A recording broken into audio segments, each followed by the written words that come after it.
Duplicate सोन्याच्या बिस्किटांच्या आधारे नागरिकांची फसवणूक करणाऱ्या आंतरजिल्हा टोळीचा पर्दाफाश। स्थानिक गुन्हे शाखेची मोठी कारवाई। 5 आरोपी अटकेत, 9 लाखांचा मुद्देमाल जप्त। लातूर जिल्ह्यात बनावट सोन्याच्या बिस्किटांच्या आधारे नागरिकांची फसवणूक करणाऱ्या अत्यंत संघटित आंतरजिल्हा टोळीचा स्थानिक गुन्हे शाखेने मोठ्या शिताफीने पर्दाफाश केला आहे। या कारवाईत 5 आरोपींना अटक करण्यात आली असून टोळीचा मुख्य सूत्रधार संदीप दगडू जाधव हा फरार आहे। महिला, वृद्ध व एकटे प्रवासी नागरिक लक्ष्य।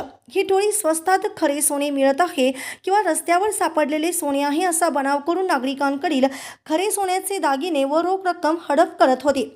गरुड चौक परिसरात कारवाई। दिनांक 13 जानेवारी रोजी गुप्त बातमीदाराच्या माहितीवरून गरुड चौक ते राजीव गांधी चौक रिंग रोड परिसरात सापळा रचून टाटा इंडिगो कार व होंडा ॲक्टिवा स्कूटीसह 5 आरोपींना ताब्यात घेण्यात आले। आरोपींची नावे पुढीलप्रमाणे: अभिमान राजेंद्र कांबळे, धनंजय बालाजी कांबळे, बालाजी प्रशांत कांबळे, बालाजी विठ्ठल गायकवाड, सचिन बालाजी गायकवाड। जप्त मुद्देमाल: 42 ग्रॅम खरे सोन्याचे दागिने, डुप्लिकेट सोन्याची बिस्किटे 16, तसेच डुप्लिकेट अंगठ्या 3, रोख रक्कम, टाटा इंडिगो कार व ॲक्टिवा स्कूटी।